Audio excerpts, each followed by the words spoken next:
Salut, salut tout le monde. Euh, Avec cette séquence vidéo, je vais entamer une série de séquences dans lesquelles je vais présenter les corrigés des sujets de l'examen national du bac. Donc, spécialité sciences de la vie et de la terre, deuxième année, bac SVT. Dans cette séquence, on va présenter le corrigé d'un exercice qui est extrait de l'examen national du bac, filière internationale, option français, session normale 2016, section sciences de la vie et de la terre. Cet exercice, ou bien ces quatre exercices plus précisément, font partie de ce qu'on appelle donc la restitution des connaissances. Donc la première partie, la première composante du sujet s'intitule restitution des connaissances. Donc ici, nous avons quatre exercices qui sont numérotés grand 1, grand 2, grand 3 et grand 4. Eh bien, juste pour remarque, il faut donc sur votre copie d'examen, sur votre copie de rédaction, vous devez bien sûr respecter les numérotations des exercices. Donc nous avons ici première partie restitution des connaissances et on commence par l'exercice grand 1 dans l'énoncé et sur votre écran comme vous le constatez. Bien.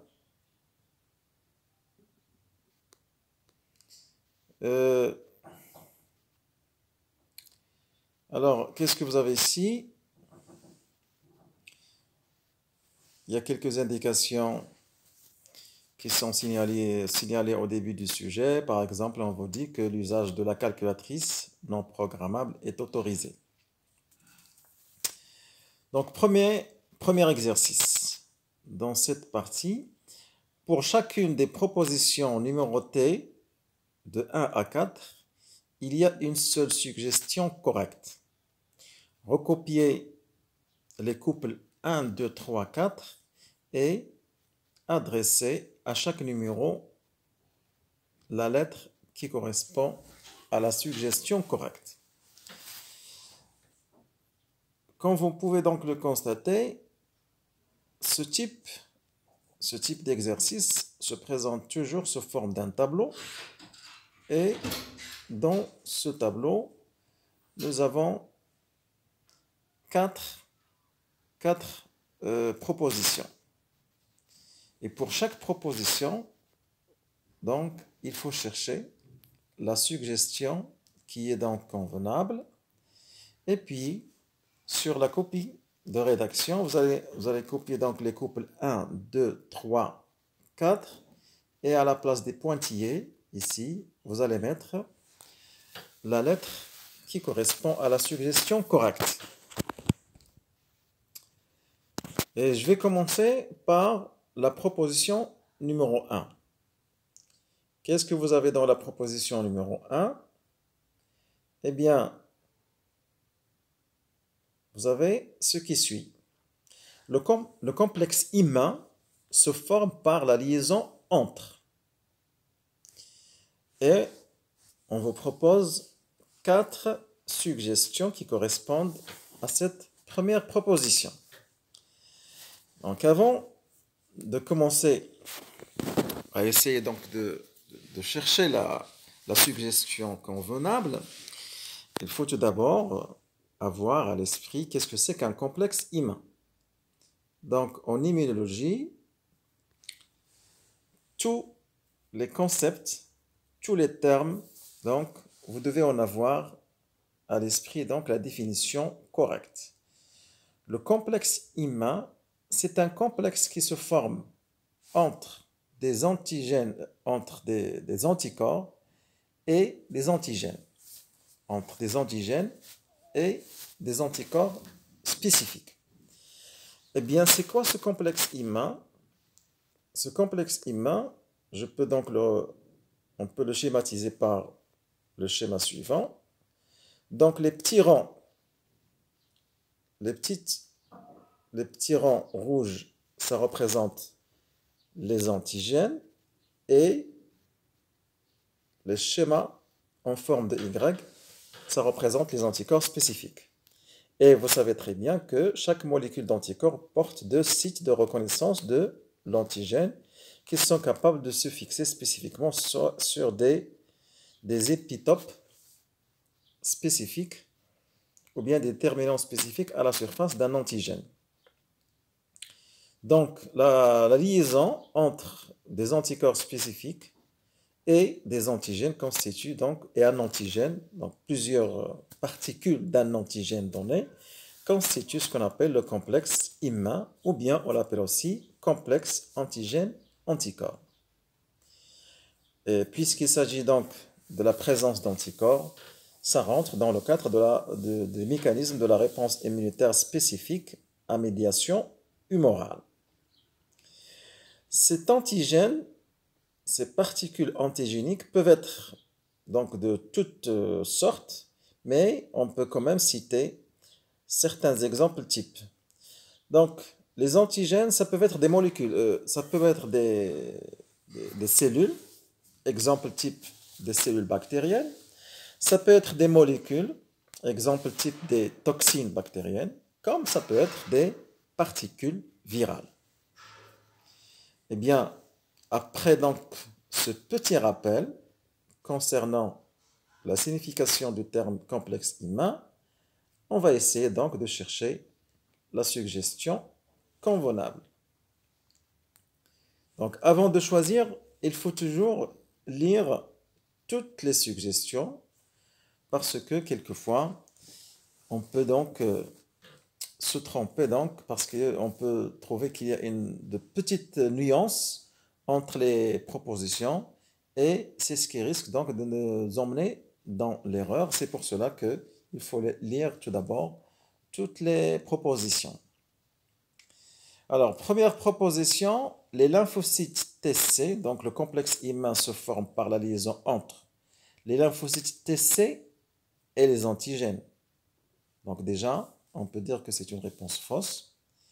Le complément et les antigènes, c'est faux. Le complément et les anticorps, c'est aussi faux. Les anticorps et les antigènes, parce que tout simplement, un complexe immun, c'est synonyme de complexe antigène-anticorps.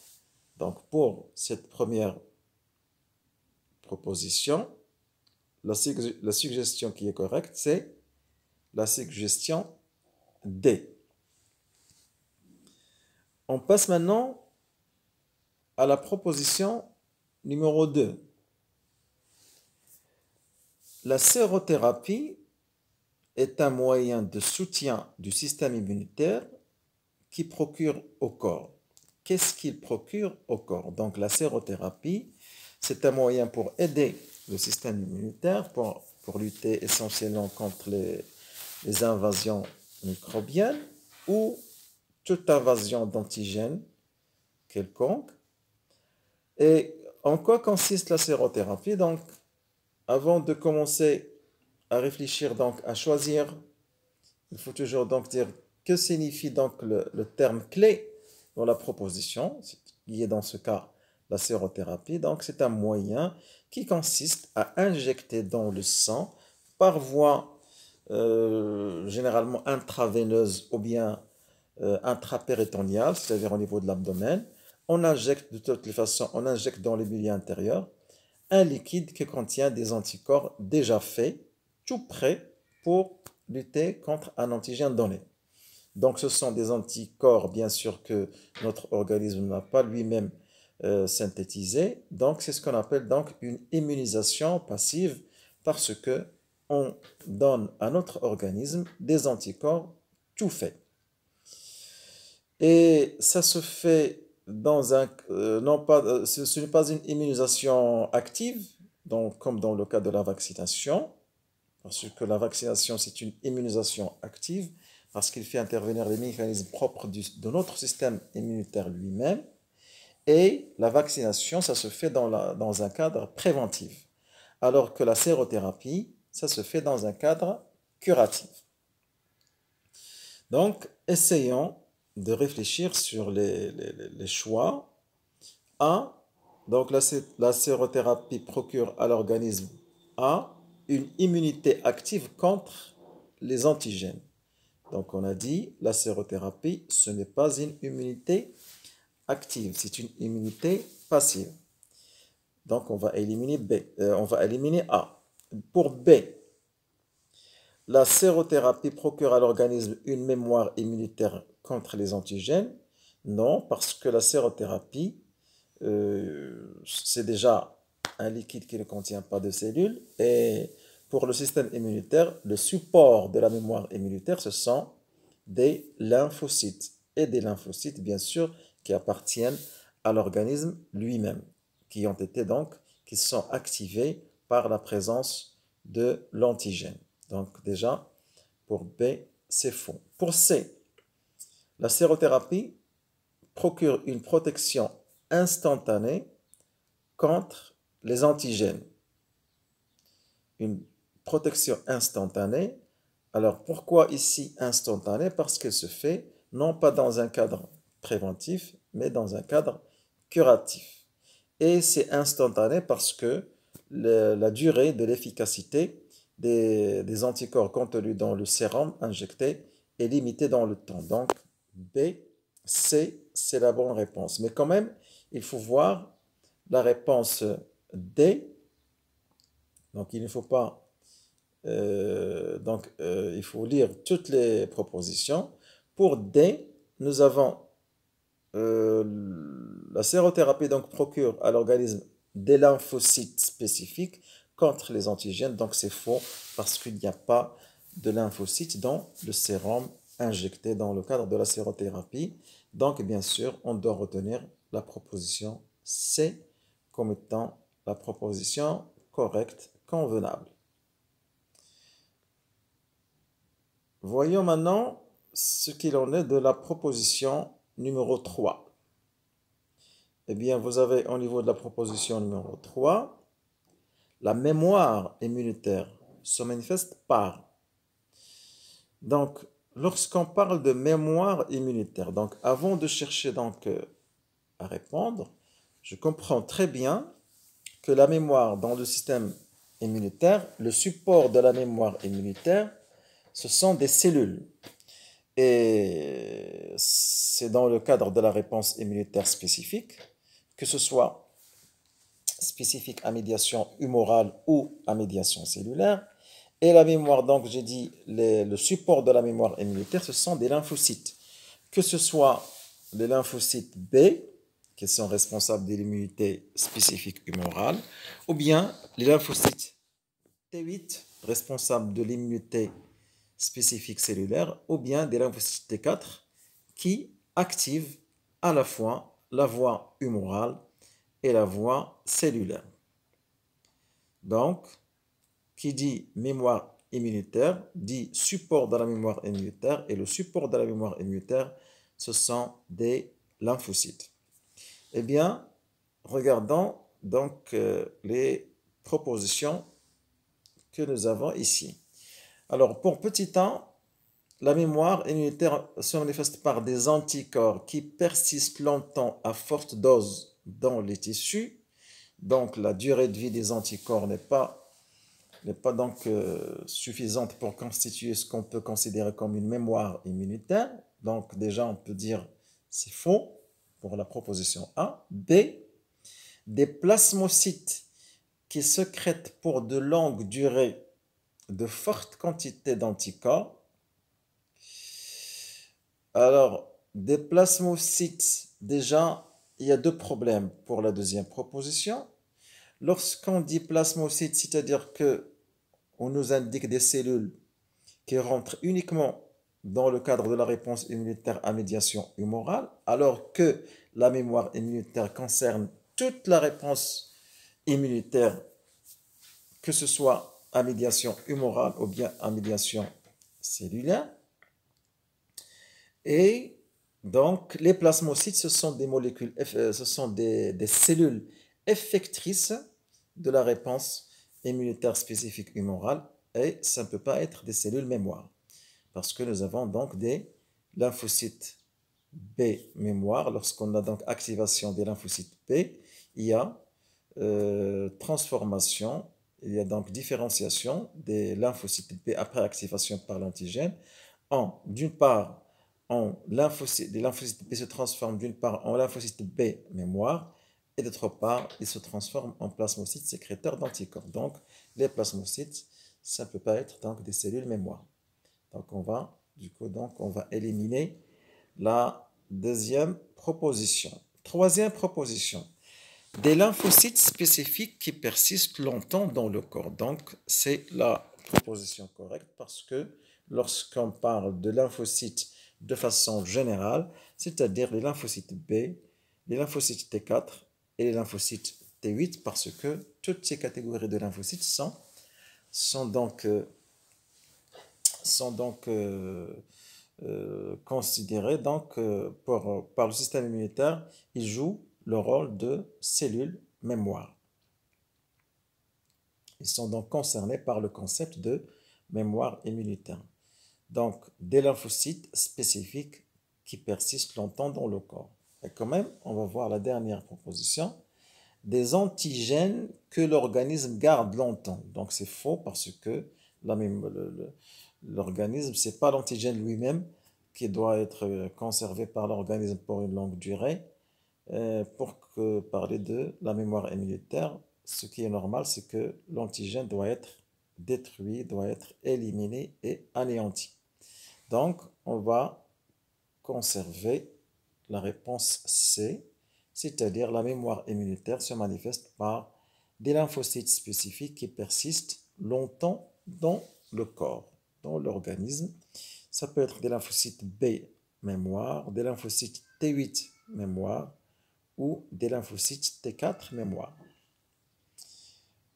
Quatrième et dernière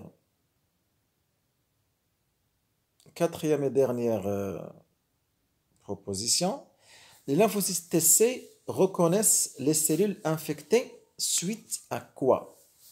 Donc, la problématique qui se pose ici, c'est que les lymphocytes TC, c'est-à-dire les lymphocytes T cytotoxiques.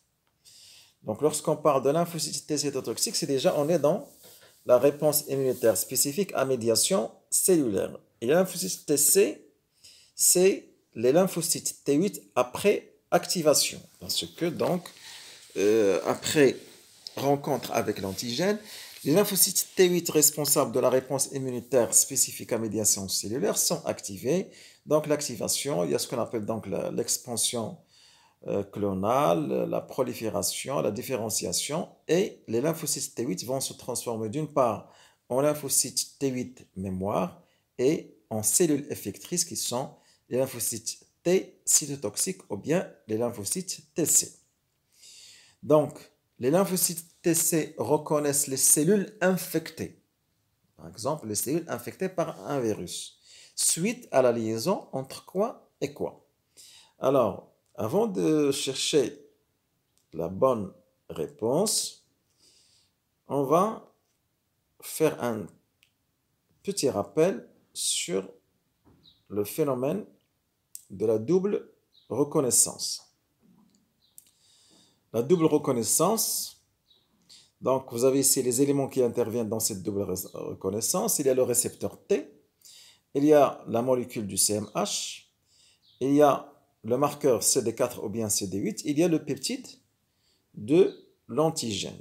Eh bien, puisqu'on nous a parlé de lymphocyte TC, donc ici, ce lymphocyte TC, il doit avoir donc un récepteur T.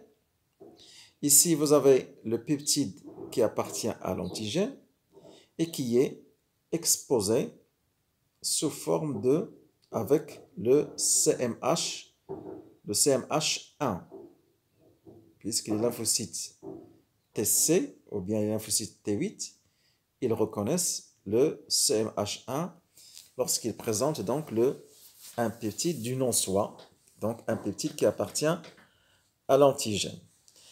Et ici, le récepteur, le marqueur secondaire des lymphocytes T8, c'est ce qu'on appelle le CD8. Donc, ce phénomène de double reconnaissance, il y a d'une part le récepteur T, et d'autre part le CMH1 de la cellule infectée, ou bien donc de la cellule qui présente l'antigène de façon générale. Donc, dans ce cas-là, c'est la cellule infectée qui va présenter avec le CMH1 le peptide de l'antigène. Par exemple, s'il s'agit d'une cellule infectée par un virus, donc le peptide qui va être présenté, ou bien les peptides qui vont être présentés, ce sont les peptides qui appartiennent au virus. Donc, CMH1, peptide de virus, d'une part. Tout ce complexe CMH peptide sera reconnu par le lymphocyte T à travers le récepteur T. Et le CD4, il est capable de reconnaître le CMH1 parce que pour le lymphocyte T4, on aura un CD4 qui va reconnaître le CMH2. Donc, une fois donc on a noté ce petit rappel, et on va donc revenir à notre question pour essayer de choisir donc la bonne suggestion. Alors, vous avez ici, les lymphocytes TC reconnaissent les cellules infectées. Donc, on va donc imaginer un exemple type, c'est cellules infectées par un virus, par exemple. Alors, la liaison entre quoi et quoi? La liaison du récepteur T et du marqueur CD4 avec le déterminant antigénique et le CMH1. Donc déjà, alors, a priori, on peut considérer que la première suggestion, elle est juste, parce que d'une part, vous avez le lymphocyte TC et là, un récepteur T. Ah voilà, c'est faux. C'est faux. Pourquoi? Parce qu'on a évoqué ici le CD4. Donc,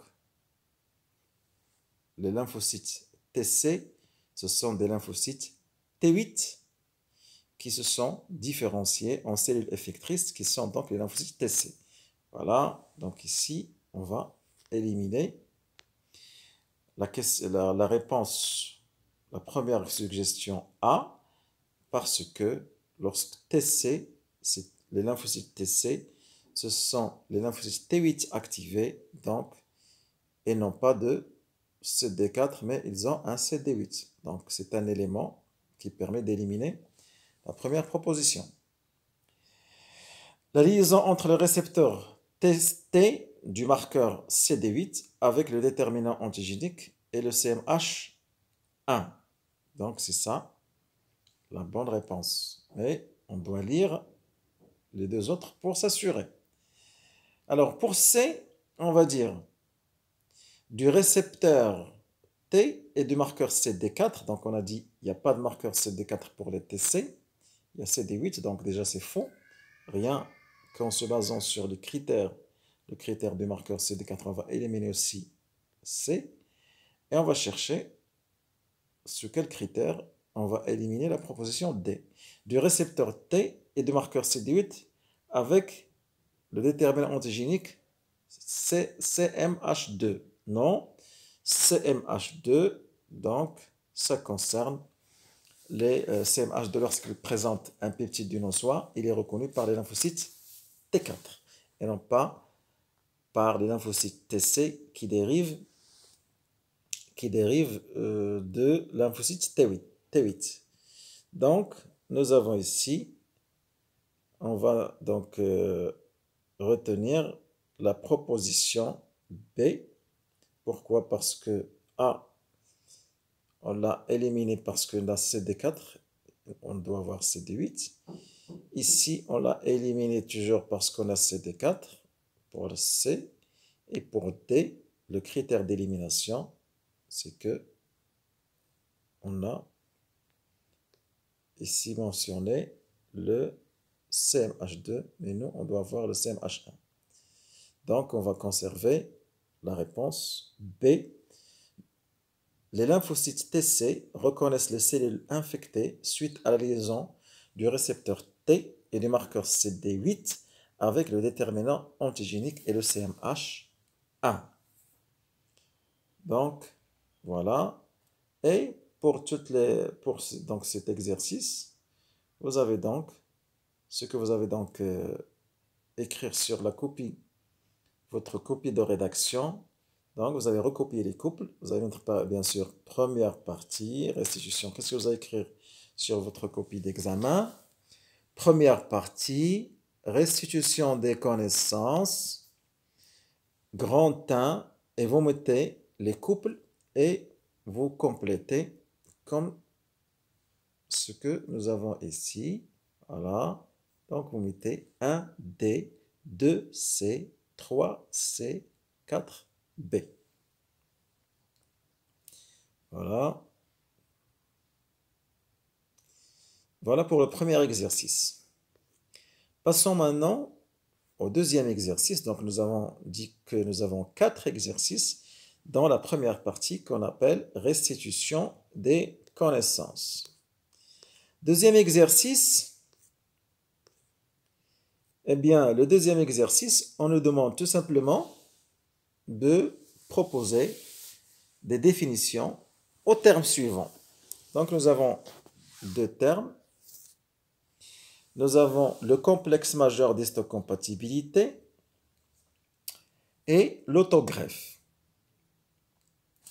Donc, le complexe majeur d'histocompatibilité, donc ça désigne on peut définir ce complexe de 2 manières.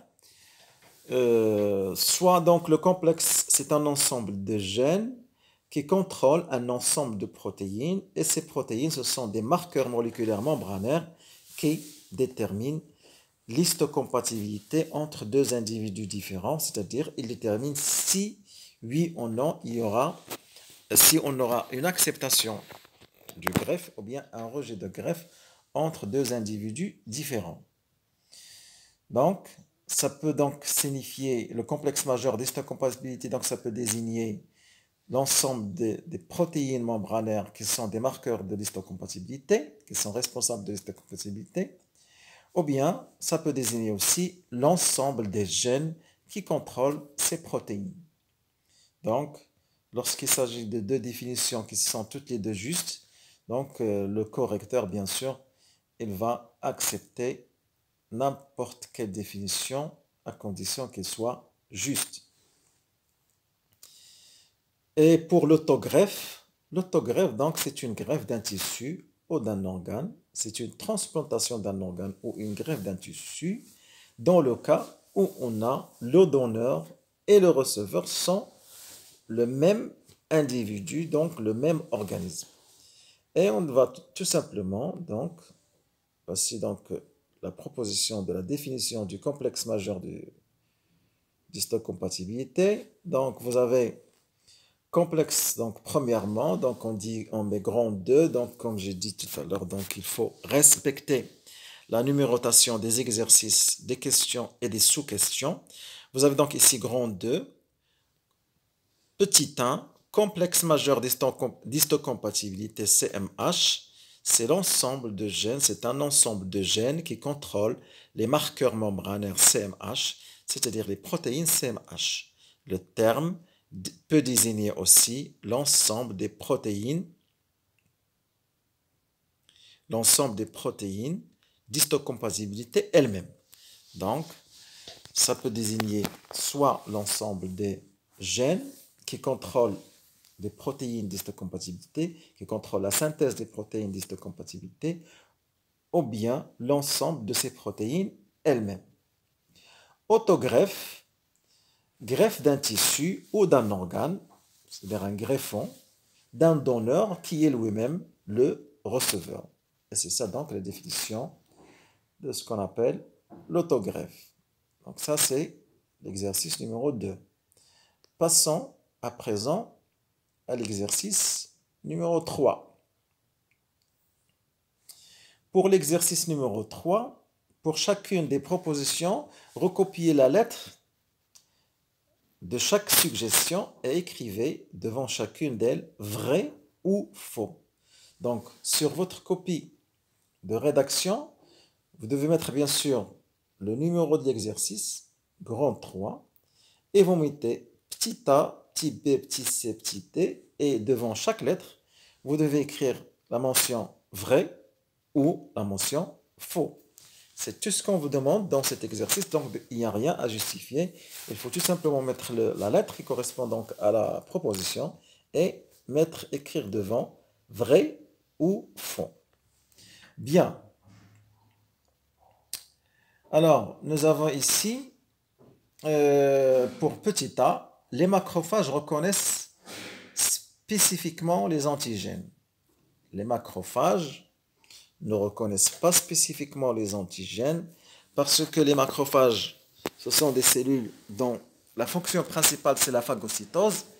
Et la phagocytose, donc, elle rentre dans le cadre des réponses immunitaires spécifiques, elle rentre dans le cadre du contrôle immunitaire général et dans le cadre des réponses immunitaires naturelles. Donc, ça rentre dans le cadre, la phagocytose effectuée par les macrophages, j'ai dit, ça rentre dans le cadre du contrôle immunitaire général, ça rentre dans le cadre des réponses immunitaires non spécifiques, c'est-à-dire naturelles, et des réponses immunitaires spécifiques. Donc, les macrophages ne reconnaissent pas des antigènes d'une façon spécifique parce que les cellules qui reconnaissent d'une façon spécifique des macrophages, les cellules qui reconnaissent l'antigène de façon spécifique, ce sont les cellules qui possèdent des récepteurs spécifiques. Et c'est le cas des lymphocytes B pour les immunoglobulines ou bien les anticorps membranaires et pour les lymphocytes T pour le cas donc des récepteurs T. Donc la première proposition, c'est tout simplement une proposition fausse. Pour la proposition B, les immunoglobulines, c'est-à-dire les anticorps, donc les immunoglobulines sont des protéines sériques qui se lient spécifiquement aux antigènes. C'est juste. Donc les anticorps ou bien les immunoglobulines, ce sont des molécules, ce sont des protéines sériques qui se trouvent dans le sérum, c'est-à-dire dans le plasma, dans la partie liquide du sang, et ils sont capables de se lier spécifiquement aux antigènes, donc dans le cadre de la réponse immunitaire spécifique à médiation humorale. Donc pour B, on va dire c'est vrai. Pour C, les histamines se fixent sur les membranes des cellules cibles pour former le complexe d'attaque membranaire. Les histamines, ce sont des médiateurs de l'inflammation, donc ils ne se fixent pas, ils ne feront pas un complexe d'attaque membranaire. Donc c'est une phrase qui est fausse. Hein. On aurait à voir une phrase juste si on remplace histamine par les molécules de complément. Si vous dites par exemple, les molécules de complément se fixent sur la membrane des cellules cibles pour former le complexe d'attaque membranaire, donc ce serait une réponse juste. Donc pour C, on va toujours dire que c'est une réponse qui est fausse.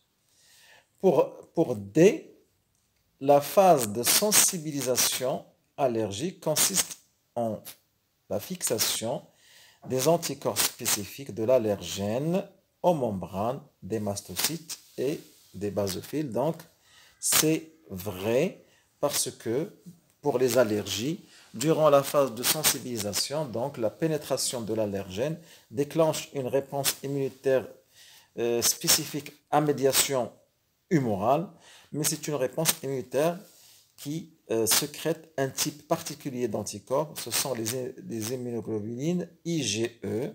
Et ces immunoglobulines se fixent à la surface des mastocytes et des basophiles qui ont des récepteurs de la partie FC de l'anticorps. Donc, durant cette phase-là, c'est ce qu'on appelle donc la phase de sensibilisation. Parce que c'est une phase qui correspond au premier contact avec l'allergène.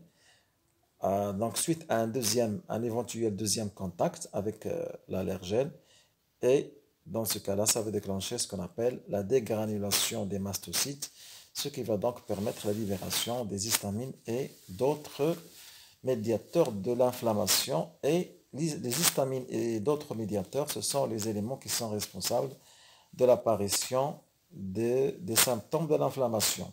Donc D, c'est tout simplement une réponse juste. Donc on va dire vrai. Voilà, donc comme réponse ici à ces 4 questions, vous avez A, faux, B, vrai, C, faux, D, vrai. Passons maintenant au 4e exercice. 4e exercice, on va tout simplement donner des réponses simples à certaines questions, à 2 questions plus précisément. En vous basant sur vos connaissances, répondez aux questions suivantes. Qu'est-ce qu'une séropositivité vis-à-vis du VIH? Donc, on vous demande tout simplement de définir ce que c'est que la séropositivité vis-à-vis du VIH. Donc, une personne séropositive, c'est une personne pour laquelle on a détecté la présence d'anticorps déterminants antigéniques du VIH dans le sang, c'est-à-dire dans le plasma. Donc, comme réponse à la première question de cet exercice 4, séropositif pour le VIH, c'est une personne pour laquelle on a détecté dans le sérum la présence d'anticorps spécifiques contre les déterminants antigéniques du VIH. Deuxième définition, on vous dit, deuxième question, pardon, on vous dit citer 2 mécanismes différents de destruction des lymphocytes T4 suite à une infection par le VIH. Donc ici, on nous donne de citer 2 mécanismes de destruction des lymphocytes T4. T4 suite à une infection par le VIH. Donc, d'après ce que vous avez vu dans votre cours, vous pouvez connaître plusieurs mécanismes. Ici, on vous demande tout simplement de proposer 2 parmi ces mécanismes. Et ici, donc, vous avez plusieurs propositions, mais bien sûr, dans votre réponse, on vous demande tout simplement de citer 2 mécanismes. Ici, je vais vous présenter donc plusieurs mécanismes. Donc, quels sont les mécanismes de la destruction des lymphocytes T4? Donc, vous savez très bien que l'infection au VIH se caractérise par une destruction des lymphocytes T4, parce que ce sont les cellules qui sont les cellules cibles du virus. Et l'infection se caractérise donc par un effondrement avec le temps du nombre des lymphocytes T4 dans l'organisme. Donc il y a plusieurs mécanismes, soit la destruction des lymphocytes T4,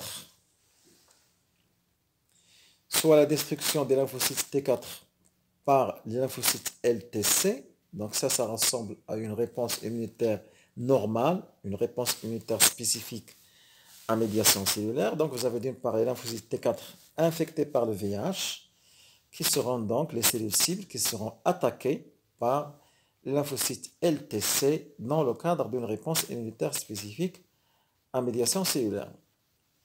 Deuxième mécanisme, c'est la multiplication du VIH dans les LT4, ce qui cause leur mort. Donc, des lymphocytes T4, lorsqu'ils deviennent donc infectés par le VIH, donc une multiplication massive du virus à l'intérieur des cellules affectées donc provoque un dérèglement au niveau de ces cellules qui mène tout simplement à la mort de ces cellules. Donc ça, c'est ce qui concerne donc le deuxième mécanisme. Troisième mécanisme, c'est la fixation des anticorps spécifiques au VIH sur les LT4 infectés et activation du complément. Donc, vous savez très bien que le système immunitaire est capable de reconnaître les lymphocytes T4 comme étant donc des lymphocytes infectés par le VIH. Par exemple, les LT4 infectés par le VIH se caractérisent par la présence de la glycoprotéine GP120 au niveau de leur membrane. Donc cette glycoprotéine donc, étant une protéine virale, il sera donc reconnu par le système immunitaire comme un élément du non-soi et elles peuvent être attaquées par des anticorps spécifiques, donc des anticorps anti-GP120. Donc fixation des anticorps spécifiques au VIH sur les LT4 infectés et la fixation anticorps antigène, ça va déclencher l'activation des éléments du complément qui vont donc avoir comme mécanisme de destruction la formation du complexe attaque membranaire, etc. Formation des syncytias à partir de LT4. Pour donc cet avant-dernier mécanisme, alors qu'est-ce que c'est qu'un syncytia? C'est tout simplement une structure qui résulte de la fusion de plusieurs cellules, en ce cas plusieurs lymphocytes T4. Alors pourquoi? Parce que le lymphocyte T4, il se caractérise, lorsqu'il est infecté par le VIH, il se caractérise par la présence, par l'apparition sur sa membrane cytoplasmique des protéines virales qui s'appellent les GP120. Donc, une cellule infectée par le VIH, donc on va avoir sur sa membrane des protéines GP120. Ça d'une part. D'autre part, puisqu'il s'agit de lymphocytes T4, ils possèdent dans le cadre physiologique normal, sur leur membrane, ils possèdent le marqueur CD4. Donc deux choses qu'on va retrouver sur la membrane des lymphocytes T4 infectés par le VIH. D'une part, le CD4, et sa présence, c'est une présence normale, physiologique, c'est un marqueur qui caractérise les lymphocytes T4 de façon générale. Ça d'une part. D'autre part, les glycoprotéines GP120, ce sont des protéines virales qui apparaissent à la surface de la membrane, sur la membrane cytoplasmique de la LT4, lorsqu'il devient donc infecté par le VIH. Et par quoi se caractérisent le CD4 et le GP120, donc, ils se caractérisent par une forte affinité, c'est-à-dire leur aptitude à se lier l'un à l'autre. C'est-à-dire les CD4 sont capables de se lier fortement aux molécules GP120.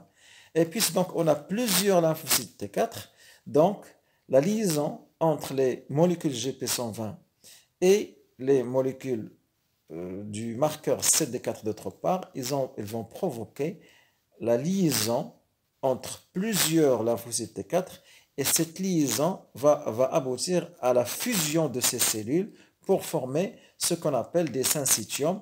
Et un syncytium étant une structure anormale, c'est une structure déréglée, déséquilibrée et qui va finir par mourir. Donc c'est un mécanisme de la destruction de lymphocytes T4, c'est-à-dire que les lymphocytes T4, ils vont fusionner pour former des syncytiums et après ils vont mourir. Autre facteur, autre mécanisme de destruction des lymphocytes T4, c'est tout simplement un lymphocyte T4 infecté par un VIH. Il va déclencher un mécanisme de ce qu'on appelle la mort programmée ou bien l'apoptose. Donc, les cellules vont mourir, soi-disant, d'une façon spontanée. Voilà donc en ce qui concerne donc cette première partie de cet examen national. Donc je rappelle que nous avons donc présenté le corrigé de la première partie de l'examen national du baccalauréat, filière internationale option français, session normale 2016, section sciences de la vie et de la terre. Portez-vous bien et à la prochaine.